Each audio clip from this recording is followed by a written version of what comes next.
There are places in this world that were never meant to be touched. Places hidden behind crumbling walls, sealed doors, and whispered warnings. But no matter how many signs scream, "Do not enter," there will always be those who push past the boundary, and what they find often defies explanation. Tonight, we'll uncover 3 forbidden places, places cloaked in mystery, shadowed by fear, and marked by the chilling tales of those who dared to go where no one should. But before we step into these dark corners of the world, if you're drawn to the strange, the disturbing, and the unexplained, stories told like secrets pulled from the void, then you've come to the right place. That's all we do here. And each week we bring you one step closer to the unknown. So, if you want to keep following the trail into the darkness, wait until the like button is asleep, sneak into its house and set fire to several bags of microwave popcorn just to leave the scent behind. And don't forget to subscribe and turn on all notifications, because some stories only find those who are truly listening. Now, let's begin.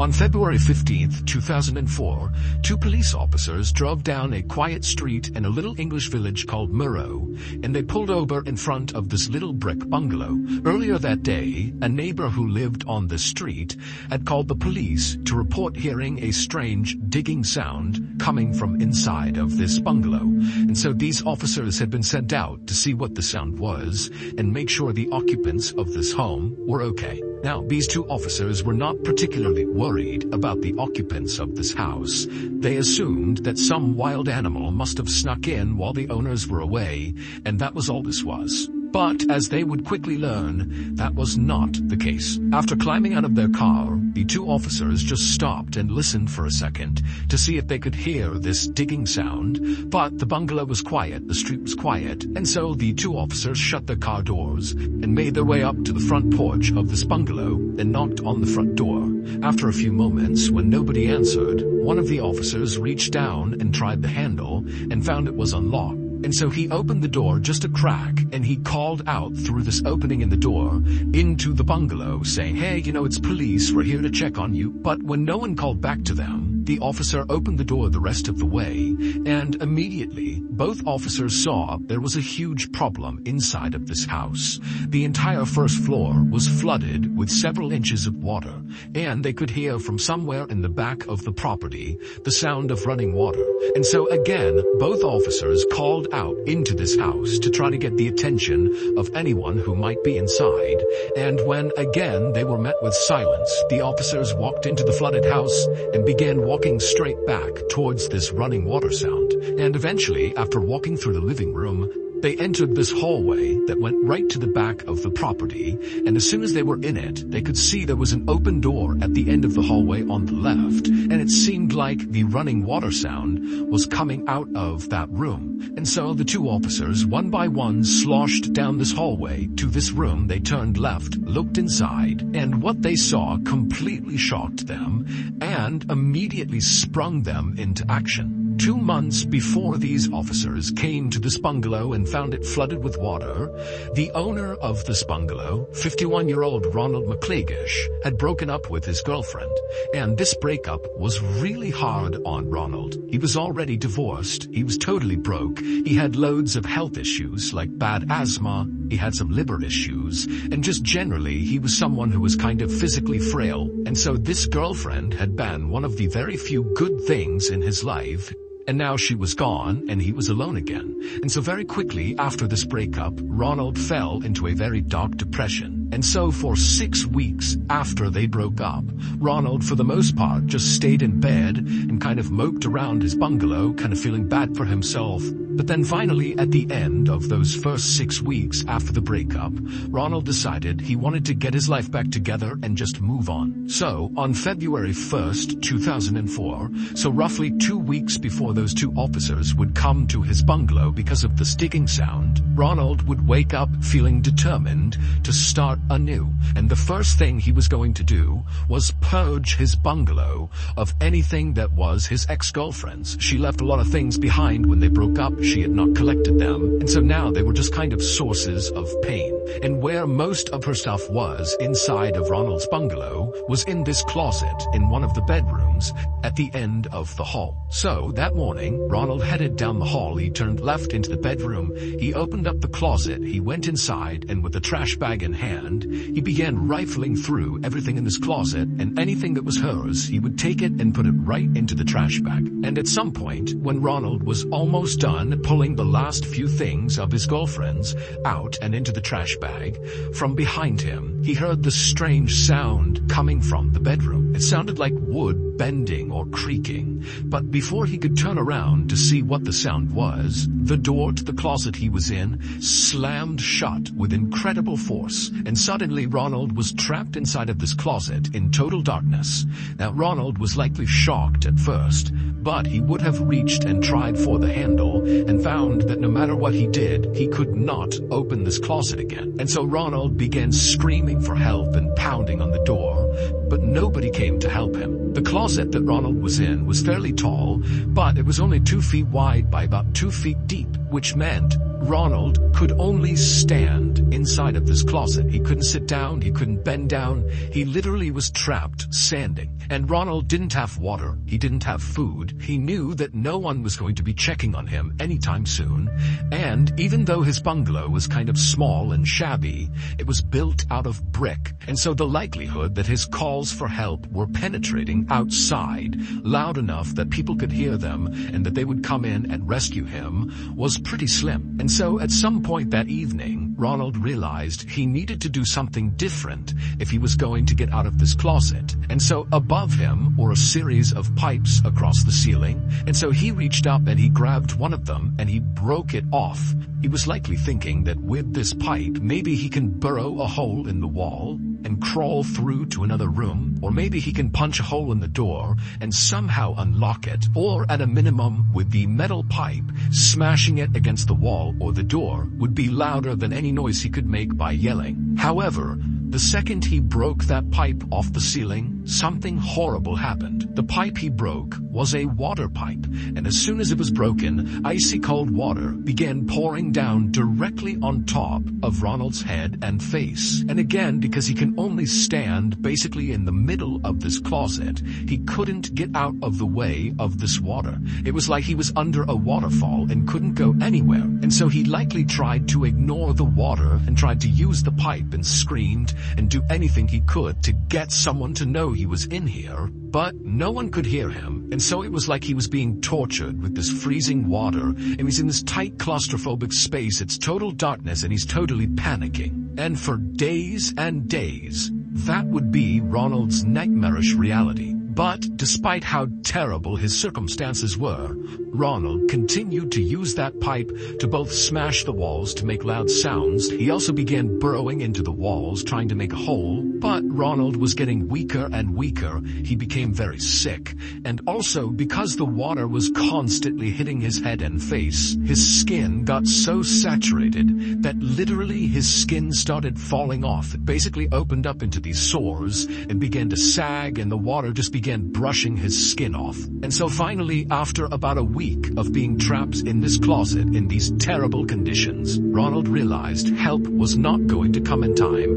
And so he put his pipe down, he kind of slumped up against the wall, and then closed his eyes. Ronald's neighbor, who called the police, actually did hear Ronald using that pipe to try to dig a hole in his wall, and she heard Ronald smashing the pipe on his door, and she must have heard muffled shrieks and yells. But she didn't know what they were and kind of just decided it wasn't her business. But when Ronald's house went from all these strange sounds to silence, that was when she called the police and said, "Hey, I had heard some digging sounds coming from the bungalow, and now I don't." And so when those two police officers arrived at Ronald's bungalow, they went inside, they went down the hallway, they went into the bedroom where Ronald had gone, and they saw this huge wardrobe, which is a big wooden piece of furniture, toppled over right in front of the closet. And at the bottom of the closet, they saw two human feet protruding from underneath that little space at the bottom of the closet. Those feet belonged to Ronald. He had managed to force his feet underneath the closet, but of course, he could not have fit underneath the closet door. And so the two police officers rushed over, and together, they barely were able to get this wardrobe off of the closet door. And when they opened the door up, Ronald was in there. He was deceased. His body was still in a standing position, kind of rigid and propped up against the wall, and freezing water was still pouring down onto his head. It would turn out no one had intentionally trapped Ronald. Instead, his wardrobe was just unstable, and it happened to topple over at the worst possible moment.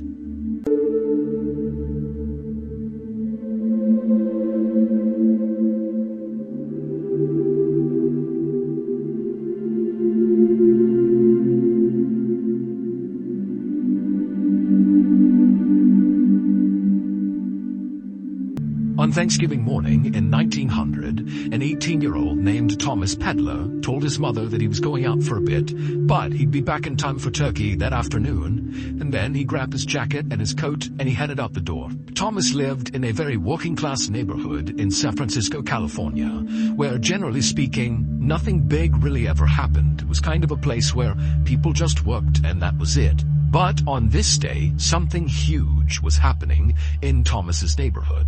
The big football game between Stanford University and the University of California was taking place at the stadium in Thomas's district, and they were expecting over 20,000 people to cram into the stadium. And so Thomas was not about to miss this incredible spectacle, even though he didn't have enough money to buy a ticket. But he knew he would find a way to watch this game. And so Thomas leaves his house and he runs to the stadium, which was not far from his house, and he waited in front of the front gate where all these people are streaming in to go into the stadium. And around 11 a.m., Thomas's very close friend, Charles, who was also a young man, made his way to the front gate. The two met up, and at first, their plan was to try to sneak in with the horde of people that were making their way into the stadium. But even though they were still hours away from the opening kickoff of this big game, it was at 2:30 p.m., the stadium was packed. I mean, there was nowhere to sit, there was nowhere to stand. People that had tickets who were going in are looking around thinking, where are we going to watch this game? And so Thomas and Charles are kind of like, well, what's the point of sneaking in if there's nowhere to watch? And so they decided, okay, we need to find another way to watch this game. And so they began looking around, and they noticed there was a huge fence that lined the perimeter of the stadium. And they saw there was some people kind of climbed up on this fence trying to get a view down onto the field. And pretty quickly, when Thomas and Charles decided they would try to do that too, they saw that all the good spots on this fence were already taken. The spots that were open provided no view onto the field. And so that option as well didn't work. And so Thomas and Charles are frustrated. They're starting to worry that they will not see this big game. But when they walked back over to the front gates of the stadium, they happened to notice across the street was this group of people rushing over to this big white brick factory building, and they were literally placing ladders up against the sides of this building and beginning to climb up it. I mean, this is a 5-story building, and they are just basically free climbing the windows and the fire escapes. And Thomas and Charles realized that the top of this factory was flat and provided a perfect view down onto the field. And so all these people, they're trying to get a good seat to watch this game. And so without any hesitation, Thomas and Charles decide they're going to do that too. So they left the stadium, they ran across the street, and they began climbing up the ladders and climbing the windows and the fire escapes, until finally they made it onto the roof, 55 feet off the ground. And when they got up there wasn't that many people. And so Thomas and Charles were able to run right over to the front edge of this building and claim a spot with an absolutely perfect view of the game. A couple of hours later, at 2:30 p.m., when the game actually started, the rooftop that Thomas and Charles were on was now completely packed with people. Hundreds of people have climbed up onto this factory. There were some factory workers down below telling people, do not do this, do not climb on top of this factory, it's not safe. But nobody listened to them, and the police either didn't notice this was happening or they didn't care. And so there's all these people that are on this roof, they're all super excited, and the game has begun. It's 2:30, and as soon as the game started, it was like the crowd in the stadium, which could be heard very easily from this rooftop, just kind of erupted, and there were all these bands playing in the stadium. I mean, it was chaos down below, and it really caught on the roof. All these guys, including Thomas and Charles, they're getting amped about this game. They're singing, they're chanting, they're screaming, they're yelling. I mean, it's total chaos, and Thomas and Charles loved it. But about 20 minutes into the game, as Thomas and Charles are enjoying themselves and the crowd is still going wild, a dull cracking sound could be heard coming from one side of this roof. And so Thomas and Charles, they kind of spun around to see where this cracking sound had come from. And when they began looking out across the sea of people, they noticed on the far side of the roof where the sound had kind of come from, they could see people scrambling to get off the roof. But before Thomas and Charles and the other people around them who were watching this happening could figure out what was going on, there was a much louder cracking sound, and suddenly the floor underneath Thomas, Charles, and everybody else collapsed, and immediately people on this roof fell all the way to the bottom of this factory, 55 feet below. There weren't loads of floors inside of this factory. Instead, it was basically just one big building, 55 feet high, that housed this brick structure right in the center of the factory that was almost as tall as the entire factory. It was almost like the factory was a shell around this brick, smaller structure right in the middle that was like 40 feet tall. And so after the ceiling collapses, Thomas, he falls, but miraculously, he lands on a wooden beam that stretched across the entire factory like a support beam, and he grabbed onto it, saving himself from falling all the way down. And so Thomas, he only fell maybe 5 feet, so he was okay. But he didn't have a great grip on this beam. He was holding on, but just barely. And so Thomas, he turns and he's looking around at what's happened below him. And he's hearing people screaming, and he's hearing the sounds of people running around trying to help those who have hit the ground on the bottom. And Thomas immediately begins scanning for Charles, and he finds him. Charles was one of the other fairly lucky people, at least in Thomas's mind. Charles seemed lucky, because instead of falling from the roof all the way to the ground,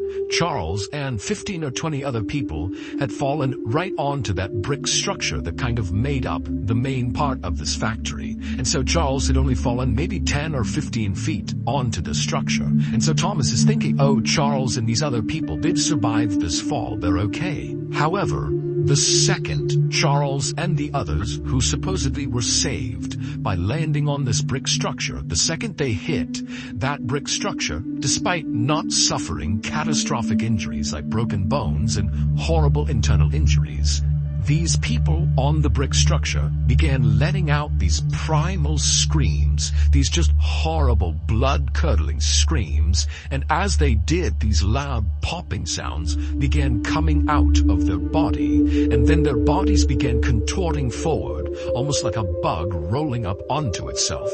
It would turn out this factory was not a normal factory. This was a glass factory, and in order to make glass, you need to heat sand and some other chemicals up to extraordinarily high temperatures. You need a furnace that can literally burn hotter than lava. And so that brick structure that was housed in the middle of this 5-story tall factory was a glass furnace, and it was on.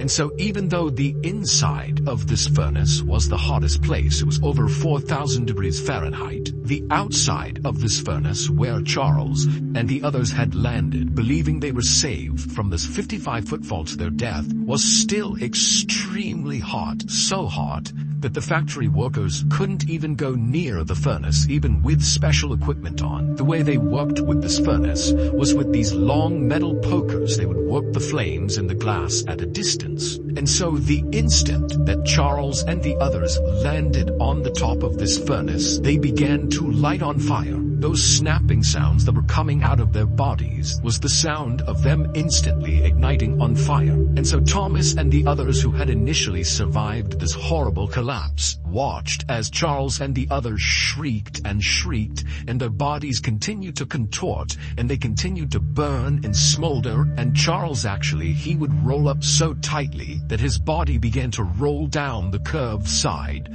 of this furnace, and at some point his body slipped into a crack in the furnace, and he actually fell into the flames inside, at which point he went silent. Around the time that Charles and the others stopped shrieking, a number of people just out on the road heard the commotion, and they came inside, and one of them was Thomas's father. And in a terrible twist of fate, he actually looked up and saw his son clinging to the beam. Thomas, except it was so hot inside of this factory that Thomas was sweating, he was losing his grip. It was really hard to hold on to this beam, and his father watched as Thomas lost his grip and fell the 10 more feet down onto the furnace exterior. He landed feet first, then he fell onto his stomach, and his face immediately ignited on fire, began shrieking, and then went silent. All told, 23 people would be killed during this roof collapse, and dozens more would be horribly injured and disfigured. This collapse goes down as one of the very worst disasters in sports history. However, on this day, the crowd inside the stadium was so caught up in the game that they actually didn't notice this horrible tragedy taking place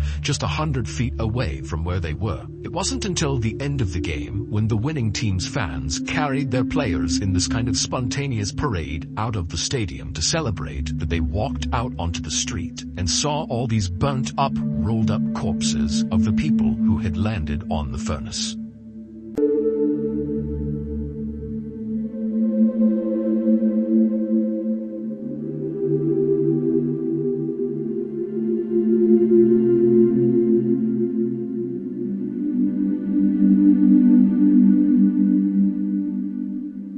In April of 1979, a 69-year-old woman named Monica Myers was appointed mayor of a little village called Betterton in the U.S. state of Maryland. Betterton used to be this very fancy resort town on the water where people from Baltimore and Philadelphia would come there for vacations. They had fancy hotels and restaurants and shops. But by the time Monica became Betterton's mayor, Betterton had kind of gone downhill. People had stopped coming to Betterton, all the hotels shut down or were abandoned or burned down. The summer homes of the rich people from the big cities, those got sold off, and down at the beach, all these glamorous boardwalks literally just kind of crumbled into the sea, and in their place were all these shanty towns where homeless people set up their camps. But Monica had grown up in Betterton, and so she really loved the town and wanted to improve it.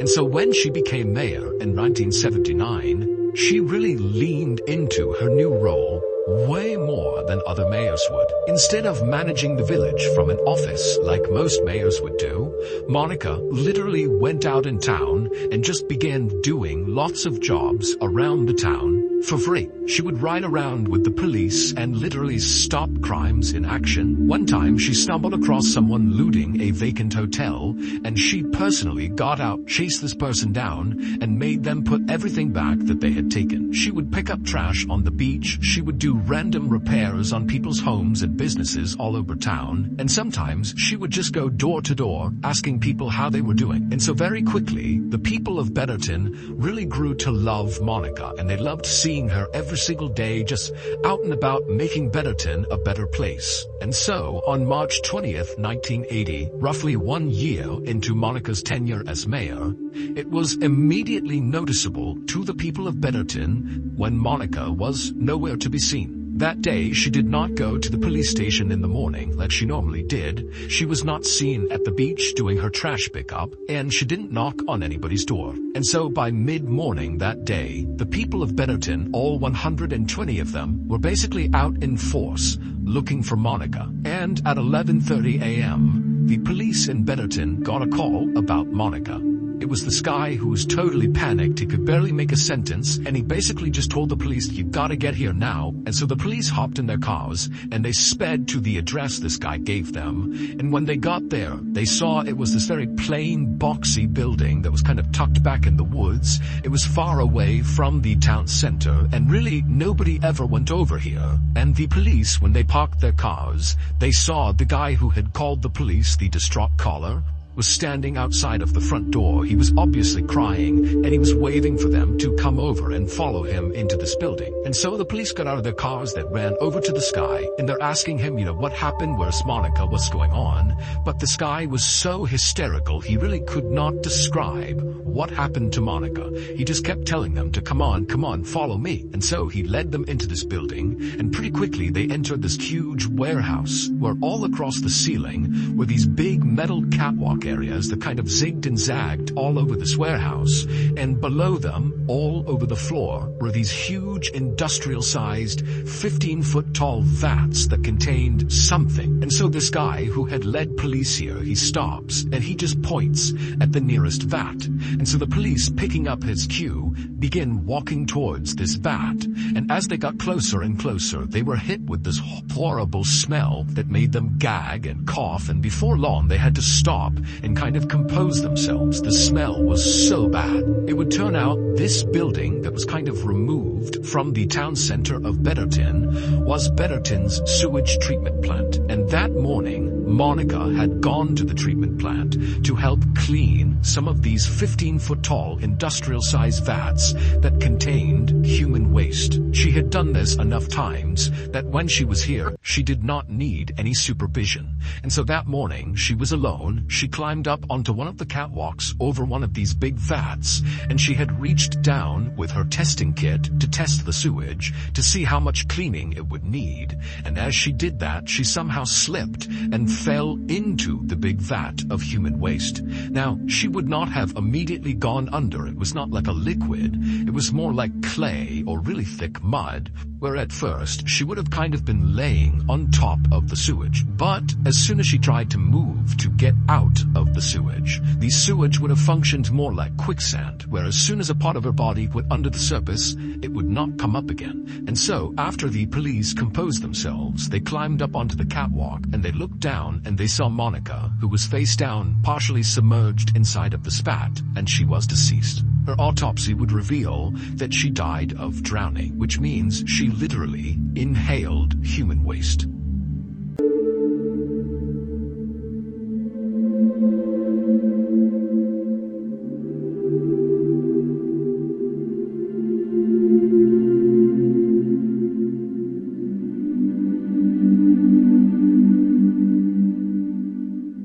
Some places were never meant to be found, and those who cross the line often leave something behind, a piece of themselves, or worse, something that follows them back. If tonight's stories made you glance over your shoulder, remember, the world is still full of forbidden places, sealed rooms, and shadows that don't belong. So if you're ready to keep exploring what was never meant to be uncovered, leave a like, subscribe to the channel, and turn on all notifications. Because next week we'll unlock another door that was supposed to stay closed. Thank you for watching, and until then, stay away from the places that call to you in whispers.